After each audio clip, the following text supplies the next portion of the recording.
जय मिनेश आदिवासी विश्वविद्यालय के लोकार्पण समारोह, प्रतिभा सम्मान और दानवीर धन्ना सेठ भामाशाह सम्मान समारोह को संबोधित करने के लिए भारत की लोकसभा के माननीय अध्यक्ष और कोटा बूंदी लोकसभा क्षेत्र के सांसद हम सबके आदरणीय श्री ओम बिरला साहब हम सबके बीच में पधार रहे हैं। आदरणीय श्री ओम बिरला साहब, आज जय मिनेश आदि विश्वविद्यालय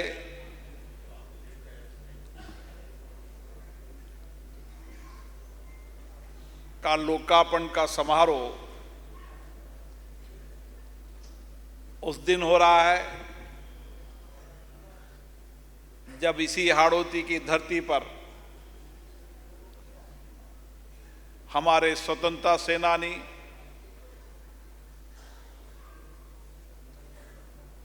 लोकनायक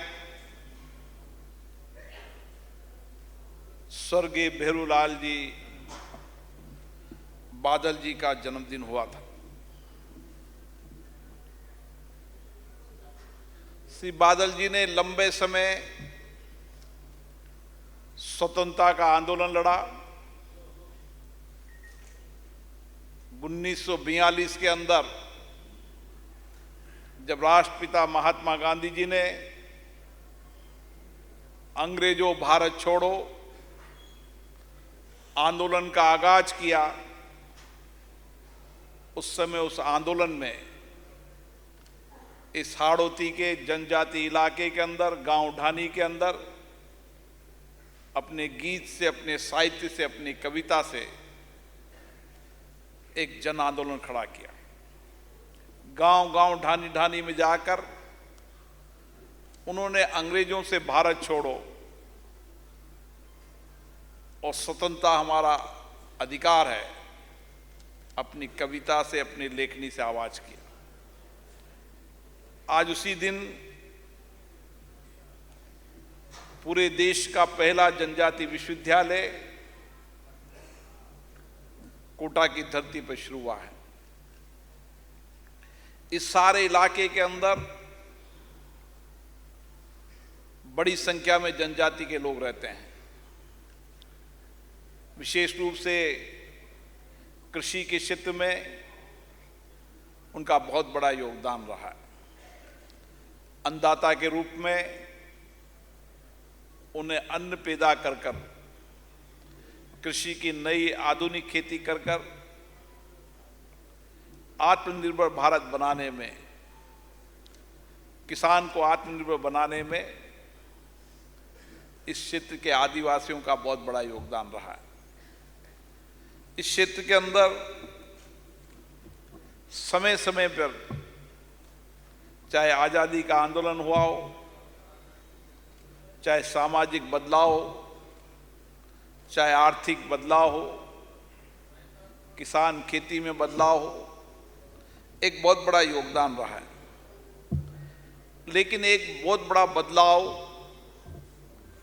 अब हम शिक्षा के अंदर भी देख रहे हैं। कोटा वो क्षेत्र है जहां देश भर का विद्यार्थी यहां पढ़ने आता है।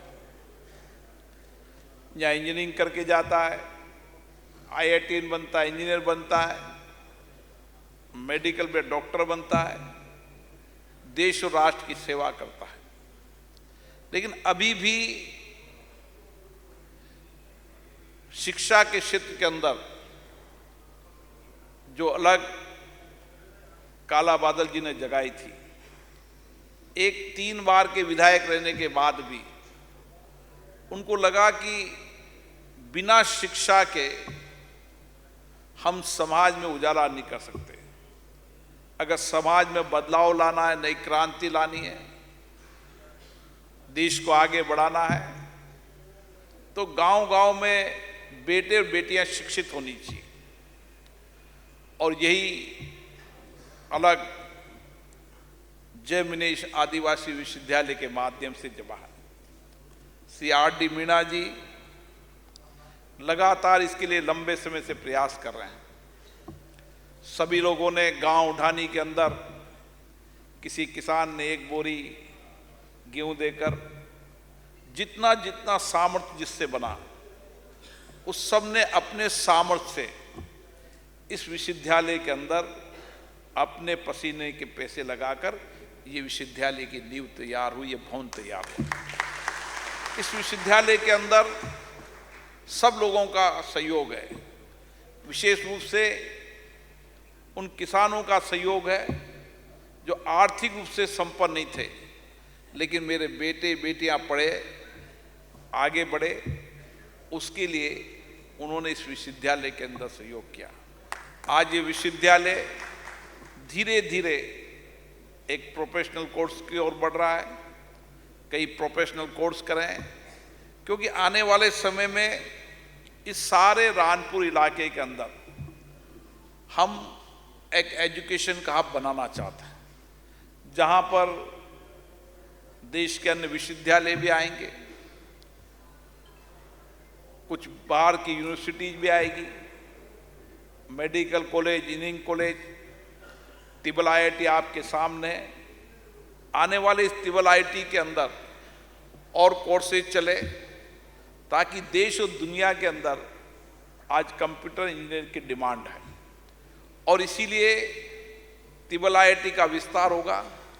तो हमारी योजना है कि आने वाले समय के अंदर जय मिनेश आदिवासी विश्वविद्यालय के अंदर भी राजस्थान और देश का विद्यार्थी पढ़ने आए। दूर दराज के गांव के आदिवासी क्षेत्र में रहने वाले लोगों को लगे कि ये मेरा विश्वविद्यालय, अपना विश्वविद्यालय, मेरे माता पिता या मेरे सहयोगियों के खून पसीनों से, मेहनत से इस विद्यालय का निर्माण हुआ है। तो निश्चित रूप से यहाँ पढ़ने वाला विद्यार्थी देश और दुनिया के अंदर नेतृत्व करेगा। माननीय मंत्री जी का मैं धन्यवाद देता हूँ कि माननीय मंत्री जी को यहाँ से फिर उड़ीसा जाना है। माननीय मंत्री जी बहुत वरिष्ठ नेता हैं। जब उड़ीसा के अंदर भारतीय जनता पार्टी का कोई विधायक नहीं हुआ करता था, उस समय ये पहली बार विधायक बने। जब भारत सरकार के अंदर जनजाति क्षेत्र के लोग कम थे, माननीय अटल बिहारी वाजपेयी जी ने इनको जनजाति मंत्रालय का कैबिनेट मंत्री बनाया। आज 6 बार से सांसद हैं, 3 बार केंद्रीय मंत्री हैं। आपका एक लंबा अनुभव है। आपको फिर यहाँ से उड़ीसा जाना है, लेकिन मैं उड़ीसा के अंदर था तो मैंने माननीय मंत्री जी से आगे कहा कि कोटा आना है, क्योंकि माननीय मंत्री जी ने कहा कि धन का कोई अभाव नहीं। जनजाति क्षेत्र के विकास के लिए, जनजाति क्षेत्र के आधारभूत विकास हो, चाहे शिक्षा का विकास हो, चिकित्सा का विकास हो, और भारत सरकार ने एक ऐसी योजना बनाई है जिस योजना के तहत धरती आबा के तहत 1 लाख से ज़्यादा रुपया है, और मैंने भी 100 करोड़ रुपया अभी तक यहाँ पर इस कोटा बूंदी सांसद इलाके में खर्च हो चुका है। आने वाले समय के अंदर जनजाति क्षेत्र के अंदर सभी विद्यालय अच्छे हो, वहाँ क्वालिटी की एजुकेशन हो, इंफ्रास्ट्रक्चर अच्छे हो, कंप्यूटर लैब हो, तकनीकी शिक्षा पढ़ाई जा सके। इसके लिए धरती आबा के तहत सभी आदिवासी इलाकों के विद्यालयों के लिए हमने भी प्रस्ताव भेजे हैं। अब माननीय मीणा साहब मांग कर रहे हैं, पर विभाग के मंत्री, मैंने इनको कहा कि राज्य सरकार अगर यूसी दे दे तो अभी करोड़ों रुपया दिल्ली से आ सकता है। अभी भी कई करोड़ों के प्रस्ताव अटके हुए हैं। आप निश्चित रहे, माननीय मंत्री जी ने कहा है, हम इतना ही नहीं, हमारी योजना ये है कि इस आदिवासी क्षेत्र की सब बच्चियां अच्छी पढ़े। इससे पहले जिला हेडक्वार्टर पर और फिर उपखंड स्तर पर भी महिला छात्रावास बनाना चाहते हैं। मुझे याद है कि गांव की बच्चियों को इसलिए परिवार वाले नहीं भेजते कि गांव में जाने के बाद वो कहाँ रहेगी, कैसे पढ़ेगी। हम सब मानते हैं कि हमारी बेटियां आज दुनिया के अंदर नेतृत्व कर रही है, देश में नेतृत्व कर रही है। इसी आदिवासी क्षेत्र के माननीय मंत्री महोदय के इलाके से आदिवासी इलाके में जिन्होंने जनजातीय क्षेत्र में काम किया, आज हमारे देश की राष्ट्रपति महोदय हैं।